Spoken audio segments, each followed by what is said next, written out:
ओम शांति। 24 मार्च 2026 की मुरली है। मुख्य रूप से बाबा ने कहा, जो बच्चे देह अभिमान में रहते हैं उन्हें माया जोर से पंजा मार देती है, फिर नाम रूप में फंस पड़ते हैं। देह अभिमान आया और थप्पड़ लगा, इससे पद भ्रष्ट हो जाता है। देह अभिमान तोड़ना यही बड़ी मंजिल है। बाबा कहते, बच्चे देही अभिमानी बनो। जैसे बाप ओबीडियंट सर्वेंट है, कितना निरहंकारी है, ऐसे निरहंकारी बनो, कोई भी अहंकार ना हो। आगे कहा, बाप समान निरहंकारी बनना है। किसी से सेवा नहीं लेनी है, किसी को दुख नहीं देना है। ऐसा कोई पाप कर्म ना हो जिसकी सज़ा खानी पड़े। आपस में खीर खंड होकर रहना है। एक बाप की श्रीमत पर चलना है, अपनी मत पर नहीं। अब सुनते हैं महावाक्यों को विस्तार से।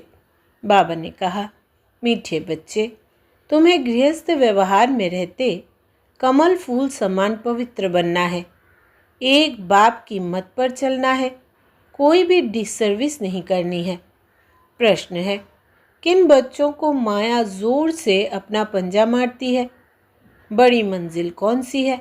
उत्तर, जो बच्चे देह अभिमान में रहते हैं उन्हें माया जोर से पंजा मार देती है, फिर नाम रूप में फंस पड़ते हैं। देह अभिमान आया और थप्पड़ लगा, इससे पद भ्रष्ट हो जाता है। देह अभिमान तोड़ना यही बड़ी मंजिल है। बाबा कहते, बच्चे देही अभिमानी बनो। जैसे बाप ओबीडियंट सर्वेंट है, कितना निरहंकारी है, ऐसे निरहंकारी बनो, कोई भी अहंकार ना हो। गीत, न वो हमसे जुदा होंगे। ओम शांति। बच्चों ने गीत सुना। बच्चे कहते हैं, हम बाबा के थे और बाबा हमारा था जब मूल वतन में थे। तुम बच्चों को ज्ञान तो अच्छी रीति मिला है। तुम जानते हो, हमने चक्र लगाया है, अब फिर हम उनके बने हैं। वो आया है राजयोग सिखाकर स्वर्ग का मालिक बनाने। कल्प पहले मुआफिक फिर आया है। अब बाप कहते हैं, हे बच्चे, तो बच्चे होकर यहाँ मधुबन में नहीं बैठ जाना है। तुम अपने गृहस्थ व्यवहार में रहते कमल फूल समान पवित्र रहो। कमल का फूल पानी में रहता है, परंतु पानी से ऊपर रहता है, उन पर पानी लगता नहीं है। बाप कहते हैं, तुमको रहना घर में ही है, सिर्फ पवित्र बनना है। यह तुम्हारा बहुत जन्मों के अंत का जन्म है। जो भी मनुष्य मात्र है, उन सबको पावन बनाने मैं आया हूँ। पतित पावन सर्व का सद्गति दाता एक ही है, उनके सिवाय पावन कोई बना नहीं सकता। तुम जानते हो, आधा कल्प से हम सीढ़ी उतरते आए हैं। 84 जन्म तुमको ज़रूर पूरे करने हैं और 84 का चक्र पूरा कर जब फिर जर्जरीभूत अवस्था को पाते हैं, तब मुझे आना पड़ता है। बीच में और कोई पतित से पावन बना नहीं सकता। कोई भी ना बाप को न रचना को जानते हैं। ड्रामा अनुसार सबको कलयुग में पति तमो प्रधान बनना ही है। बाप आकर सबको पावन बनाए शांति धाम ले जाते हैं और तुम बाप से सुखधाम का वर्षा पाते हो। सतयुग में कोई दुख होता नहीं है। अभी तुम जीते जी बाप के बने हो। बाप कहते हैं, तुमको गृहस्थ व्यवहार में रहना है। बाबा कभी किसको कह नहीं सकते कि तुम घर बार छोड़ो। नहीं, गृहस्थ व्यवहार में रहते सिर्फ अंतिम जन्म पवित्र बनना है। बाबा ने कभी कहा है क्या कि तुम घर बार छोड़ो? नहीं, तुमने ईश्वरीय सेवा अर्थ आप ही छोड़ा है। कई बच्चे हैं, घर गृहस्थ में रहते भी ईश्वरीय सर्विस करते हैं, छुड़ाया नहीं जाता है। बाबा किसको भी छुड़ाते नहीं हैं। तुम तो आप ही सर्विस पर निकले हो। बाबा ने किसको छुड़ाया नहीं है। तुम्हारे लौकिक बाप शादी के लिए कहते हैं, तुम नहीं करते हो क्योंकि तुम जानते हो कि अब मृत्यु लोक का अंत है। शादी बर्बादी ही होगी, फिर हम पावन कैसे बनेंगे। हम क्यों ना भारत को स्वर्ग बनाने की सेवा में लग जाए। बच्चे चाहते हैं कि राम राज्य हो, पुकारते हैं ना, हे पतित पावन सीताराम, हे राम आकर भारत को स्वर्ग बनाओ। कहते भी है परंतु समझते कुछ नहीं है। सन्यासी लोग कहते हैं इस समय का सुख कागविष्ठा के समान है। बरोबर है भी ऐसे। यहाँ सुख तो है ही नहीं, कहते रहते हैं, परंतु किसकी बुद्धि में नहीं है। बाप कोई दुख के लिए यह सृष्टि थोड़ी रचते हैं। बाप कहते हैं, क्या तुम भूल गए हो, स्वर्ग में दुख का नाम निशान नहीं रहता है। वहाँ कंस आदि कहाँ से आए। अब बेहद का बाप जो सुनाते हैं उनकी मत पर चलना है। अपनी मनमत पर चलने से बर्बादी कर देते हैं। आश्चर्यवत सुनंती कथंती भागंती या ट्रेटर बनंती, कितनी जाकर डिसर्विस करते हैं। उनका फिर क्या होगा। हीरे जैसा जीवन बनाने बदले कौड़ी मिसल बना देते हैं। पिछाड़ी में तुमको सब अपना साक्षात्कार होगा। ऐसी चलन के कारण यह पद पाया। यहाँ तो तुमको कोई भी पाप नहीं करना है, क्योंकि तुम पुण्य आत्मा बनते हो। पाप का फिर 100 गुना दंड हो जाएगा। भल स्वर्ग में तो आएंगे, परंतु बिल्कुल ही कम पद। यहाँ तुम राजयोग सीखने आए हो, फिर प्रजा बन जाते हैं। मर्तबे में तो बहुत फर्क है ना। यह भी समझाया है। यज्ञ में कुछ देते हैं, फिर वापिस ले जाते हैं, तो चंडाल का जन्म मिलता है। कई बच्चे फिर चलन भी ऐसी चलते हैं जो पद कम हो जाता है। बाबा समझाते हैं, ऐसे कर्म नहीं करो जो राजा रानी के बदले प्रजा में भी कम पद मिले।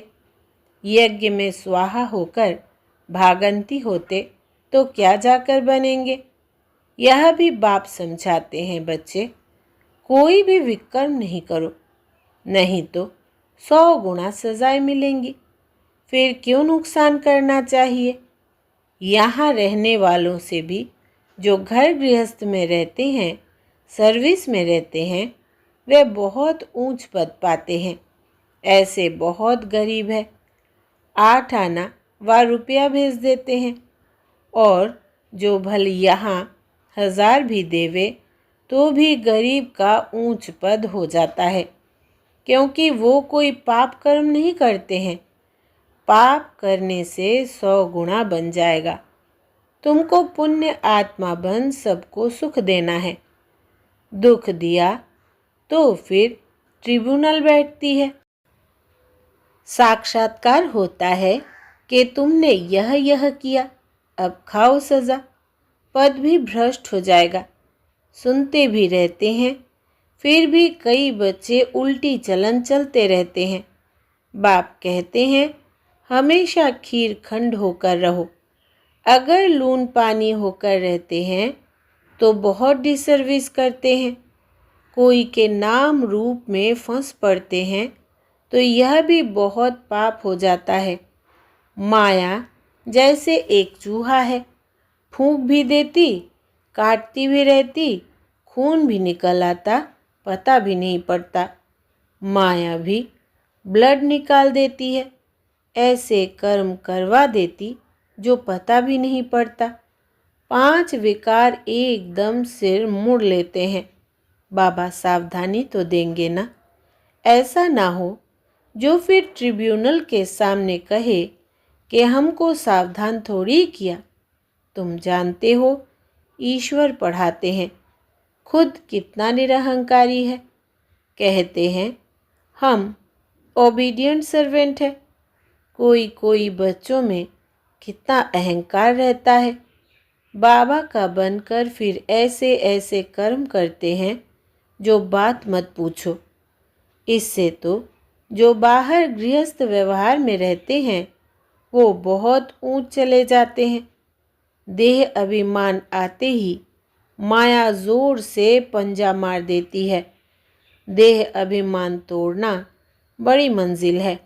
देह अभिमान आया और थप्पड़ लगा तो देह अभिमान में आना ही क्यों चाहिए जो पदभ्रष्ट हो जाए। ऐसा ना हो वहाँ जाकर झाड़ लगाना पड़े। अब अगर बाबा से कोई पूछे तो बाबा बता सकते हैं, खुद भी समझ सकते हैं कि मैं कितनी सेवा करता हूँ, हमने कितनों को सुख दिया है। बाबा मम्मा सबको सुख देते हैं, कितना सुख देते हैं। बाबा बॉम्बे में कितनी ज्ञान की डांस करते थे। चात्रक बहुत थे ना। बाप कहते हैं बहुत चात्रक के सामने ज्ञान की डांस करता हूँ तो अच्छी अच्छी पॉइंट्स निकलती है। चात्रक खींचते हैं। तुमको भी ऐसा बनना है तब तो फॉलो करेंगे। श्रीमत पर चलना है। अपनी मत पर चलकर बदनामी कर देते हैं तो बहुत नुकसान हो पड़ता है। अभी बाप तुमको समझदार बनाते हैं। भारत स्वर्ग था ना, अब ऐसा कोई थोड़ी समझता है। भारत जैसा पावन कोई देश नहीं कहते हैं, लेकिन समझते नहीं हैं कि हम भारतवासी स्वर्गवासी थे। वहाँ अथाह सुख था। गुरु नानक ने भगवान की महिमा गाई है कि वो आकर मूत पलीती कपड़े धोते हैं, जिसकी ही महिमा है एक ओंकार। शिवलिंग के बदले अकाल तख्त नाम रख दिया है। अब बाप तुमको सारी सृष्टि का राज समझाते हैं। बच्चे, एक भी पाप नहीं करना, नहीं तो 100 गुणा हो जाएगा। मेरी निंदा करवाई तो पद भ्रष्ट हो जाएगा। बहुत संभाल करनी है। अपना जीवन हीरे जैसा बनाओ, नहीं तो बहुत पछताएंगे। जो कुछ उल्टा किया है वो अंदर में खाता रहेगा। क्या कल्प कल्प हम ऐसे करेंगे जिससे नीच पद पाएंगे। बाप कहते हैं मात पिता को फॉलो करना चाहते हो तो सच्चाई से सर्विस करो। माया तो कहाँ न कहाँ से घुस कर आएगी। सेंटर्स की हेड्स को बिल्कुल निरहंकारी होकर रहना है। बाप देखो कितना निरहंकारी है। कई बच्चे दूसरों से सर्विस लेते हैं। बाप कितना निरहंकारी है, कभी किसी पर गुस्सा नहीं करते।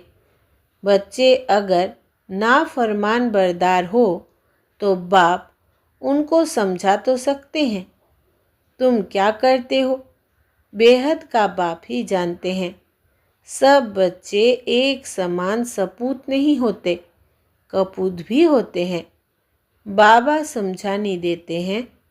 ढेर बच्चे हैं, यह तो वृद्धि को पाते हजारों की अंदाज में हो जाएंगे, तो बाप बच्चों को सावधानी भी देते हैं। कोई गफलत नहीं करो। यहाँ पतित से पावन बनने आए हो तो कोई भी पतित काम नहीं करो। ना नाम रूप में फंसना है, ना देह अभिमान में आना है।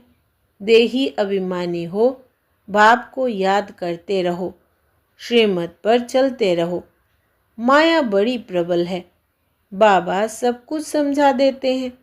अच्छा, मीठे मीठे सिकिलधे बच्चों प्रति माता पिता बाप दादा का याद प्यार और गुड मॉर्निंग। रूहानी बाप की रूहानी बच्चों को नमस्ते। हम रूहानी बच्चों की रूहानी माता पिता बाप दादा को याद प्यार, गुड मॉर्निंग और नमस्ते बाबा नमस्ते। धारणा के लिए मुख्य सार। पहला, बाप समान निरहंकारी बनना है। किसी से सेवा नहीं लेनी है, किसी को दुख नहीं देना है। ऐसा कोई पाप कर्म ना हो जिसकी सज़ा खानी पड़े। आपस में खीरखंड होकर रहना है। दूसरा, एक बाप की श्रीमत पर चलना है, अपनी मत पर नहीं। वरदान है आज का, सेकंड में देह रूपी चोले से न्यारा बन कर्म भोग पर विजय प्राप्त करने वाले सर्वशक्ति संपन्न भव। जब कर्म भोग का जोर होता है, कर्मेंद्रिया कर्म भोग के वश अपनी तरफ आकर्षित करती है, अर्थात जिस समय बहुत दर्द हो रहा हो, ऐसे समय पर कर्म भोग को कर्म योग में परिवर्तन करने वाले, साक्षी हो कर्मेंद्रियों से भोगवाने वाले ही सर्वशक्ति संपन्न अष्टरत्न विजयी कहलाते हैं। इसके लिए बहुत समय का देह रूपी चोले से न्यारा बनने का अभ्यास हो। यह वस्त्र दुनिया की व माया की आकर्षण में टाइट अर्थात खींचा हुआ ना हो, तब सहज उतरेगा। स्लोगन है, सर्व का मान प्राप्त करने के लिए निर्माण चित्त बनो। निर्माणता महानता की निशानी है। सर्व का मान प्राप्त करने के लिए निर्माण चित्त बनो। निर्माणता महानता की निशानी है। मातेश्वरी जी के अनमोल महावाक्य, ईश्वर सर्वव्यापी नहीं है, उसका प्रमाण क्या है? शिरोमणि गीता में जो भगवान उवाच है, बच्चे जहाँ जीत है वहाँ मैं हूँ, यह भी परमात्मा के महावाक्य है। पहाड़ों में जो हिमालय पहाड़ है उसमें मैं हूँ, और सांपों में काली नाग में मैं हूँ। इसलिए पर्वत में ऊंचा पर्वत कैलाश पर्वत दिखाते हैं और सांपों में काली नाग। तो इससे सिद्ध है कि परमात्मा अगर सर्व सांपों में केवल काले नाग में है, तो सर्व सांपों में उसका वास नहीं हुआ ना। अगर परमात्मा ऊंचे ते ऊंचे पहाड़ में है, गोया नीचे पहाड़ों में नहीं है। और फिर कहते हैं, जहाँ जीत वहाँ मेरा जन्म, गोया हार में नहीं हूँ। अब यह बातें सिद्ध करती है कि परमात्मा सर्वव्यापी नहीं है। एक तरफ ऐसे भी कहते हैं और दूसरे तरफ ऐसे भी कहते हैं कि परमात्मा अनेक रूप में आते हैं। जैसे परमात्मा को 24 अवतारों में दिखाया है। कहते हैं कच्छ मत्स्य आदि सब रूप परमात्मा के हैं। अब यह है उन्हों का मिथ्या ज्ञान। ऐसे ही परमात्मा को सर्वत्र समझ बैठे हैं, जबकि इस समय कलयुग में सर्वत्र माया की व्यापकता है। तो फिर परमात्मा व्यापक कैसे ठहरा? गीता में भी कहते हैं कि मैं फिर माया में व्यापक नहीं हूँ। इससे सिद्ध है कि परमात्मा सर्वत्र नहीं है। दूसरा, निराकारी दुनिया आत्मा और परमात्मा के रहने का स्थान। अब यह तो हम जानते हैं कि जब हम निराकारी दुनिया कहते हैं, तो निराकार का अर्थ यह नहीं कि उनका कोई आकार नहीं है। जैसे हम निराकारी दुनिया कहते हैं, तो इसका मतलब है ज़रूर कोई दुनिया है, परंतु उसका स्थूल सृष्टि मुआफिक आकार नहीं है। ऐसे परमात्मा निराकार है, लेकिन उनका अपना सूक्ष्म रूप अवश्य है। तो हम आत्मा और परमात्मा का धाम निराकारी दुनिया है। तो जब हम दुनिया अक्षर कहते हैं, तो इससे सिद्ध है वो दुनिया है और वहाँ रहते हैं, तभी तो दुनिया नाम पड़ा। अब दुनियावी लोग तो समझते हैं परमात्मा का रूप भी अखंड ज्योति तत्व है। वो हुआ परमात्मा के रहने का ठिकाना, जिसको रिटायर्ड होम कहते हैं। तो हम परमात्मा के घर को परमात्मा नहीं कह सकते हैं। अब दूसरी है आकारी दुनिया, जहाँ ब्रह्मा विष्णु शंकर देवताएं आकारी रूप में रहते हैं। और यह है साकारी दुनिया, जिनके दो भाग हैं। एक है निर्विकारी स्वर्ग की दुनिया, जहाँ आधा कल्प सर्वदा सुख है, पवित्रता और शांति है। दूसरी है विकारी कलयुगी दुख और अशांति की दुनिया। अब वो दो दुनियाएं क्यों कहते हैं? क्योंकि यह जो मनुष्य कहते हैं स्वर्ग और नर्क, दोनों परमात्मा की रची हुई दुनिया है। इस पर परमात्मा के महावाक्य है, बच्चे, मैंने कोई दुख की दुनिया नहीं रची, जो मैंने दुनिया रची है वो सुख की रची है। अब यह जो दुख और अशांति की दुनिया है, वो मनुष्य आत्माएं अपने आप को और मुझ परमात्मा को भूलने के कारण यह हिसाब किताब भोग रहे हैं। बाकी ऐसे नहीं। जिस समय सुख और पुण्य की दुनिया है, वहाँ कोई सृष्टि नहीं चलती। हाँ, अवश्य जब हम कहते हैं कि वहाँ देवताओं का निवास स्थान था, तो वहाँ सब प्रवृत्ति चलती थी, परंतु इतना ज़रूर था, वहाँ विकारी पैदाइश नहीं थी, जिस कारण इतना कर्म बंधन नहीं था। उस दुनिया को कर्म बंधन रहित स्वर्ग की दुनिया कहते हैं। तो एक है निराकारी दुनिया, दूसरी है आकारी दुनिया, तीसरी है साकारी दुनिया। अच्छा, ओम शांति।